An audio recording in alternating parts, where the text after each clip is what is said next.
Hey guys, I'm back in the shop today and I'm just kind of hanging out, so I thought maybe I should do a walk around of my dirt bike bobber. I mentioned it in some previous videos. It's a 1971 Honda SL 350 that I basically cut the back end off, all the suspension, the seat, all that kind of stuff, and I made a rigid hardtail for it. Yeah, so just to preface this build here, I never really wanted a chopper or was really into street bikes. I'm actually a dirt biker. I grew up on dirt bikes, riding dirt bikes, and I guess that's kind of what inspired me to build a dirt bike chopper or dirt bike bobber. Yeah, so I just wanted to make a little video and give you guys some more detail and show you guys all the cool little things that I did when I was building this bike. But yeah, I'm just going to start from the front and move my way to the back.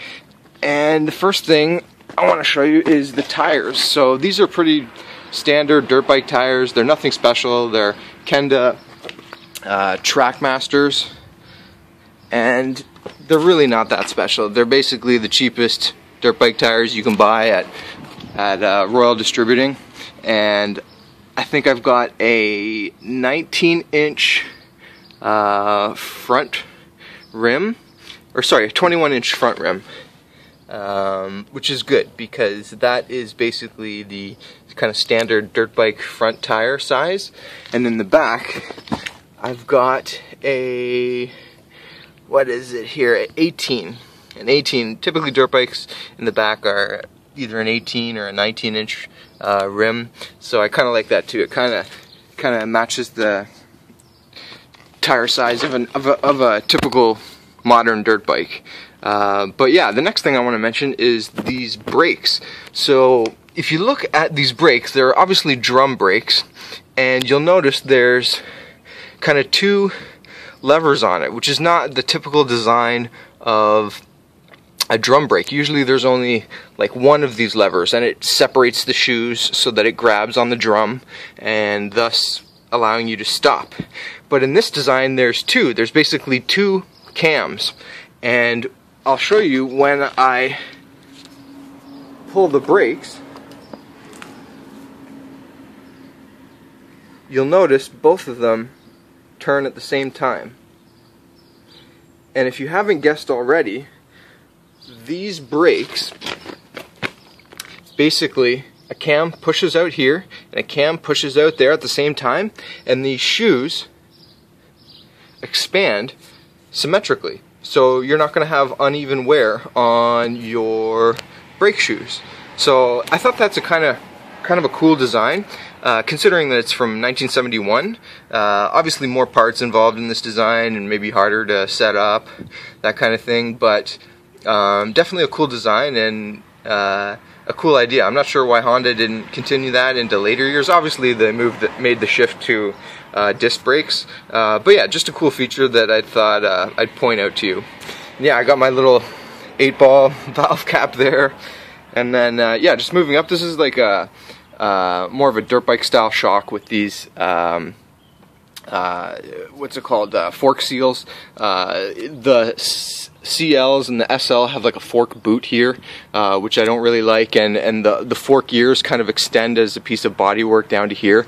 So the SL is more of a dirt bike than, say, the other similar bikes in the Honda lineup in that year, the SL and the CL. So yeah, this is the first bike that was kind of going in the 4-stroke dirt bike direction. But yeah, so what I did with these forks here though is I did lower them. I set them a little bit higher in the triple trees. You can see there that it kind of extends above. That's as much as I could get out of them. I would have liked to go further on that, but it still wasn't low enough when I set them higher in the triple tree. So what I did was I ended up taking the shocks apart, and I did cut the springs just to make it a little bit lower. Yeah, and then just moving along to the headlight, you'll notice that I have this guard here. So this I picked up at a swap meet. It's something that would have been on an old car to protect your headlight from flying rocks, because these are, back in the day, all the headlights were glass, so you want to protect it. You don't want a rock breaking your glass headlight. So that's kind of cool. Some older dirt bikes, the Yamaha XT came with something like this, and I just thought it would be nice to stick with the theme of a dirt bike and off-road, that, you know, you can protect this light, and I just thought it was a cool look also, so I added that. What else? Just pan around to this side of the rim. You can see the hub again, the forks, and yeah, so just moving up top. These are aftermarket levers.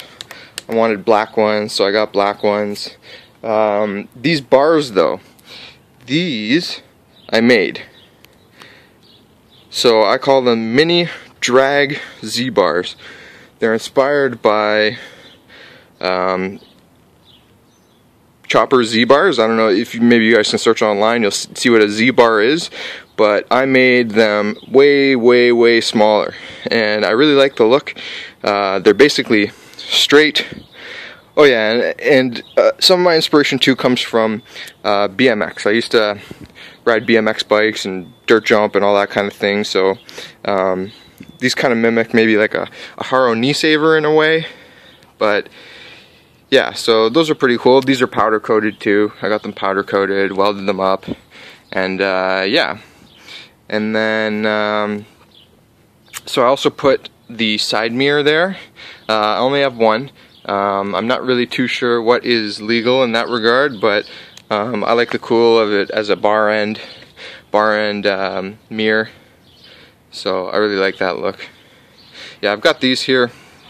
This is basically just to wipe my hands, check the oil type of thing when I'm on the road. But yeah, so then the tank, we've got the locking gas cap here, which is a pretty cool, it's an option. I'll just open the tank. Now the tank is in really good shape inside. I doubt you can see in the movie, but it's been lined with the cream liner just to protect it. The person who I bought it off had done that previously to me buying it, and the bike actually was yellow. Not originally. The bike was originally this color, blue, from the factory, but someone had painted it over the years this yellow. But what I did was I had this tank restored, and this color is Candy Sapphire Blue. This is an original factory Honda color. It's a two-stage candy paint job. There is a silver base coat, and then there is the Candy Sapphire Blue over top of it, and then there's obviously a clear coat. But yeah, I had that professionally painted, and then I purchased this sticker. This is original Honda graphic also. So this tank has been restored to original Honda condition, even for my serial number and my bike. This bike would have originally came with the Candy Sapphire paint job. These Honda emblems, on the other hand, in this color scheme, the Honda emblems would have been black lettering, and then where it is black on here would have been chrome. So it's kind of a little bit different. I picked up these emblems at a swap meet also, and I just kind of like it better. I like the look with the white on white and the black, opposed to the black lettering and chrome outline. So I really like that look. Just another thing I wanted to mention was the mounting of this gas tank. So you'll see you can look right through there. There's a hole there, and what I did to achieve that is I actually changed the point at where the rubbers, or the rubber boots in there mount the tank, and I placed them up higher so that the tank would kind of sit higher and have like a cooler stance, and so that you could kind of see through here. And that's kind of like an old school chopper guys used to do that, so you could kind of have this area, you could see through it, and it just gives it more of a chopper feel to it. So yeah, I just changed the location of the mounts there for the tank in order to do that. And for the frame, I made my own hardtail rigid rear frame. And how I did that was with a pipe bender. And I bent all these pipes. I bent this bend here, this bend here, and the one on the lower one on the other side. And so yeah, I just bought a used pipe bender on Kijiji, and I'll actually just show it to you. It's right up in there. It's just like just a hydraulic bottle jack pipe bender, and it's super simple, and it actually worked really well for me. I think I paid $60 for it, and yeah, and I built a bobber with it. Pretty cool. And the frame has been fully powder coated black, and you'll notice it has this double down tube, or like cradle frame. And one of the big reasons I chose this bike to turn into a bobber was because of this cradle frame. Unfortunately, what I learned after the fact is that, I'm not sure if it'll show up on a movie, but the two down tubes are not symmetrical. One of them is higher than the other, and that made it a little bit more difficult to keep everything straight and make this into a bobber. But you'll notice on this side the frame runs straight into the back and then up to the rear dropout, and that's what I was hoping I could do on both sides. Unfortunately, because they are not the same height, I had to create this little drop down. So I kind of mimicked the Z of the bars that I mentioned before, and I kind of did this funky thing where it looks like there's no weld there. It looks like a compression fit or something like that. But what I did was I got this is solid tubing or solid rod, and it's stuck in there. It's pretty far in there. I think it even goes past the foot peg, because I wanted to strengthen up the area for the foot peg too. But what I did was I plug welded it, and basically that means drilling a hole in the outer pipe, sliding the inner pipe or rod in, and then plug welding it. And I did it in I think probably maybe 6 locations on here just to make sure it's strong, and then feathering it down so that you can't see where that weld is. So it's very strong, but appears that I've forgotten to weld it. So that's just something for the guys who know what they're looking at to look at it and wonder what the heck is going on there.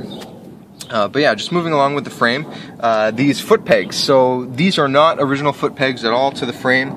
I chose these specifically because they are very dirt bike-esque, I guess you could say.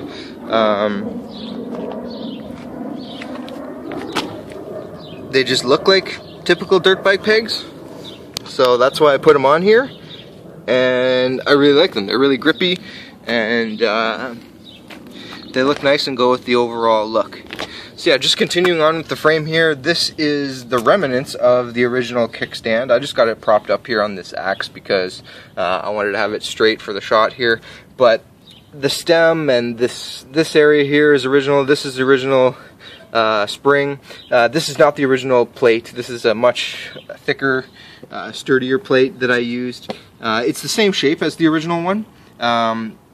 I just traced it and made it out of my own piece of metal, but I basically just chopped the original kickstart very short so that it leans over and it looks pretty cool. So yeah, just continuing on with the frame. Comes up here to these dropouts. I have another video where I show kind of the making of the dropouts, so kind of check that before I weld it on this gusset here. But these are the original dropouts from the bike. It's kind of hard to explain. I have a blog post or thread, and I'll probably link to it in the description, and it describes in more detail how I achieved this. But basically this is the original dropout from the bike, and I just kind of extended it from the original swing arm location, extended it, and then built these tubes to it. So it's hard to explain. I'll put the link in the description. There's pictures and details on the forum that you can check out. It'll give you a better idea of what I'm talking about. So yeah, another good thing about this bike, and why it's a good candidate for a bobber or chopper, is this center tube here. It's tubular steel, whereas and up here, this is tubular steel, whereas the CB and CL are a stamped frame up in this section. So yeah, that section up in there would have been a stamped piece of a frame, and it's just not as pretty. And yeah, with the CB and the CL, this is a singular tube that splits into two. And I like even though it didn't work out as I thought it would with the double down tube being symmetrical and at the same height, I still like the look of the double down tube. It's kind of just a throwback to old school choppers, XS 650s or Yamahas and just older CB 750s, that type of thing. I just think I like that look a lot better. So yeah, just continuing on with the frame, I built this kind of battery retainer, just with a couple pieces of angle there. I'll try to get a better shot on the other side. There's only really half a piece of angle there, just a plate, I guess you could really say. But yeah, and that fits in there snug. And so for retaining or holding down the battery, I used a belt, and I thought it would be cool, I guess kind of a throwback to the old school days where they would use belts on like cars to like hold a luggage rack down or something like that. But what I'm realizing is that it's really not ideal. I have this zip tie here just to hold it in place. This is not the best buckle, but just the belt in general is like constantly stretching, so it's really not the best way to hold something down. So I'm gonna have to think of a new way to hold that battery in place. And yeah, I guess that'll be an upgrade for the future. These brakes were driven by a cable. This would have been a cable, and I didn't really like that too much, so what I did was I converted it to a rod. That's much more in line with modern or mid-school motorcycle design, and I thought it's just a little bit safer, and it's more in line with kind of just dirt bikes in general. So I switched that to a rod and used almost like a go-kart style tie rod end there, and that works just fine for me. The spring going up to the brake light switch fits nicely. And yeah, I threw this on there. This is kind of like I think it was like a handle for like a stove or something that would get hot, and you would just hold on to this handle so that you wouldn't burn your hands, kind of thing. And yeah, and I think that handle kind of goes with the theme of these springs here for the seat. So yeah, I'll show you the seat. I made this seat myself. I purchased I'll show you what it does actually. It just flips up like this. So I don't know, it's not for any reason really, but it's kind of like tractors back in the day used to do that kind of thing. So I thought it would be a cool feature for the bike, having it be able to swing up and down like that. But this frame I designed, or sorry, this seat I designed the shape of the seat there, and then cut it out with metal, and then I used a roller, a metal roller, to put it through and kind of get that curve on it. And it looks really good. I'm really happy with the way it turned out. I bought this latch here. If you can see this latch, I purchased this, but the rest of and I just welded it to the frame there, and yeah, use some line locks to hold it on there so it won't wiggle loose. But yeah, so I purchased the latch there, and then made the seat myself. So yeah, with these springs here, I purchased these springs online, but I made these bungs myself. And then I originally had just the springs sitting on the seat with a little bit of hose around here just to protect it, but I ended up going with these kind of rubber bushings that kind of help cushion it a little bit more, in addition to these springs. So those are working nicely, so I'm going to keep those. But yeah, it's pretty smooth ride. One guy said to me, this bike looks like a recipe for back pain, but it's actually surprisingly comfortable. And then I've also made this chain tensioner. So if you can see, I used a skateboard wheel to make this chain tensioner, and I've seen a lot of guys make the skateboard wheel chain tensioner, but I had never seen, and some guys use like a new school skateboard wheel or an old school skateboard wheel, but I had never seen anyone do a gel wheel, and I think it looks really good. It kind of catches the light very well and kind of shines, and I've kind of got a red theme going on, I guess you could say, with the air filters and the brake light and this skateboard wheel. But yeah, I'd never seen someone do it with an old school gel wheel, so I thought that was kind of a cool thing to do. Oh yeah, the carbs. These carbs are kind of going more in the direction of dirt bike style because they're this kind of slider design. They don't have a diaphragm like the CB or the CL. So this is more going in the direction of modern dirt bikes, and again, my inspiration being dirt bikes. I kind of like this look a little bit better than the diaphragm carbs. But yeah, I got a brand new gas valve here. Just because the old one was leaking, I didn't want to fool around with it anymore. I got a brand new one. It looks really sharp on the new tank, so or on the freshly restored tank. So I really like that as well. Another cool thing about these carbs is this bail. I've heard it called a bail before, but it's just a piece of rod that you can just snap off. You can just basically take this and snap it, and the float bowl will just come out. There's no screws holding that float bowl on. So that's pretty awesome when it comes winter time and you want to winterize it and take all the gas out, or if you even just want to check what's going on, if there's like crusty gas in there or something like that. You're just able to really quickly just pop this and get into your float bowl. I really love that design. I don't know why later bikes wouldn't have something like that, but it's a really easy access to your carb, and I think it's a really great feature.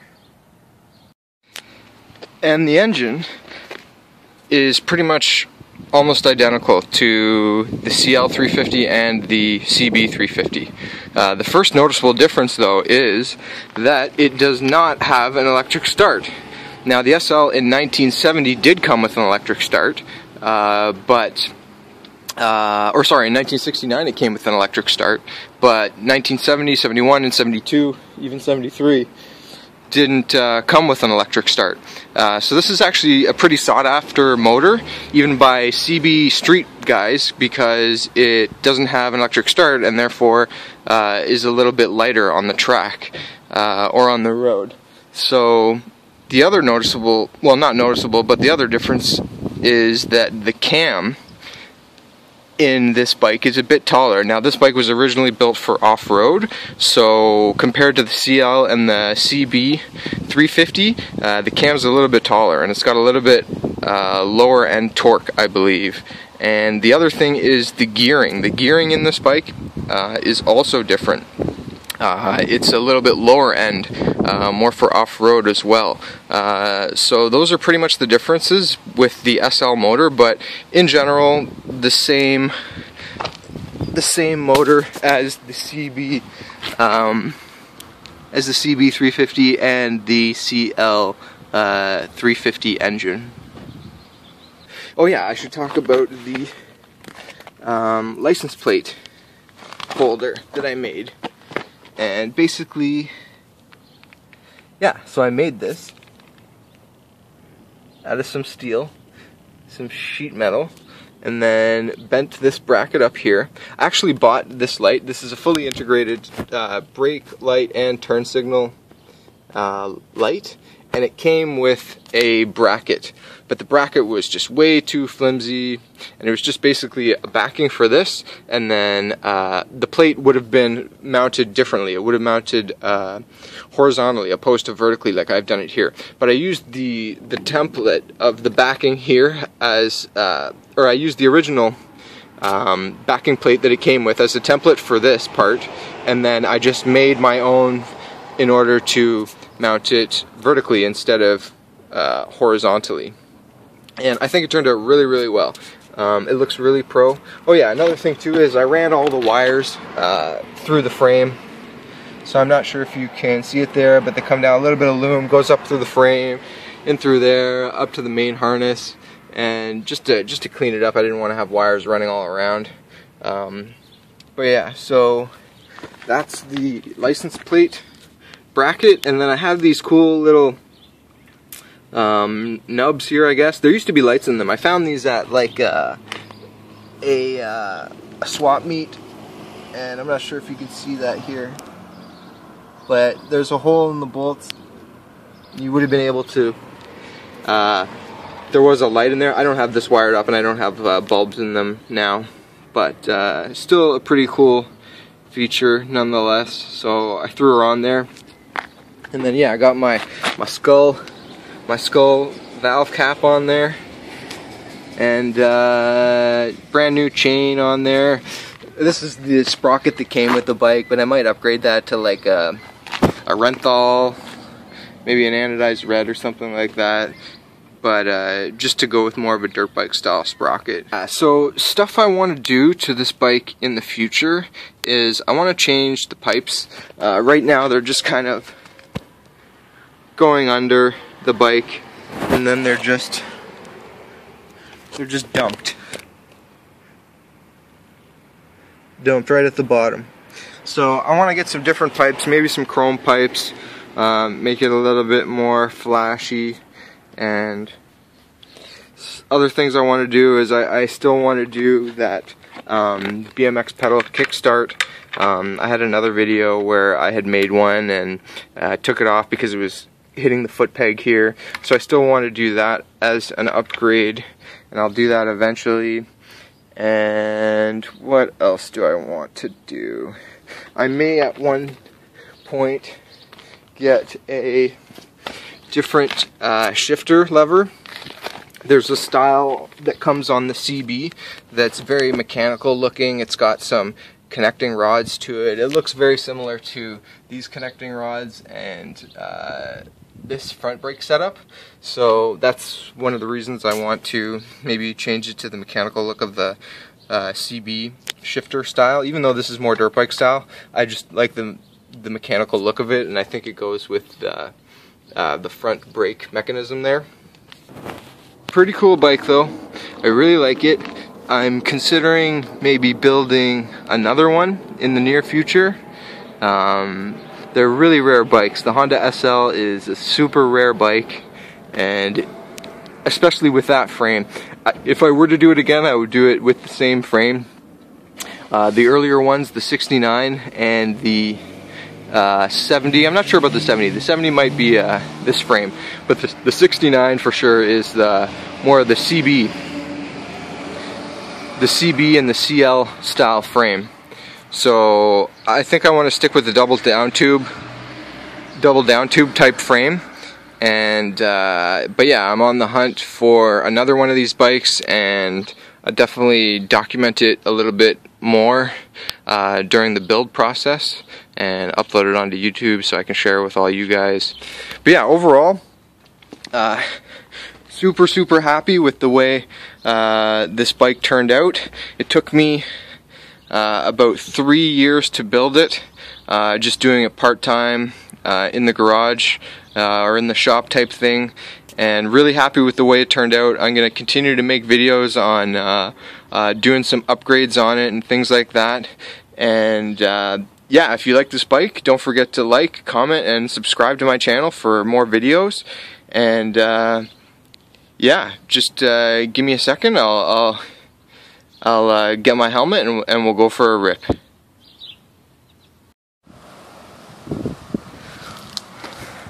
Alright, so I got my helmet here, and I'm just going to fire her up. So I'm going to make sure we're in the on position here, or the run position. Going to turn the key on, and yep, we're in neutral. And I'm going to make sure the gas is on. Yeah, filling up those float bowls. And I'm going to give her a little choke.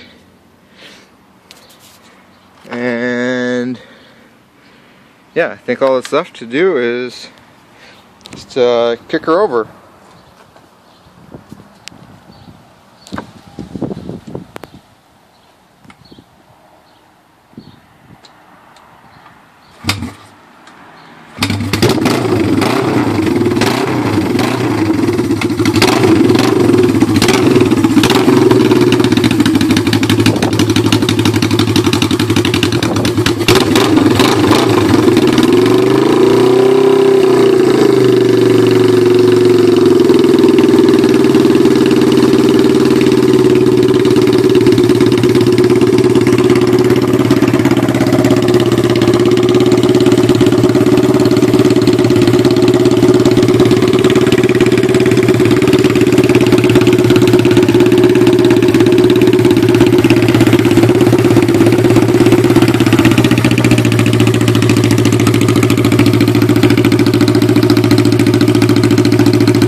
Alright guys, so there you have it. She fired right up there for us. Went for a little ride.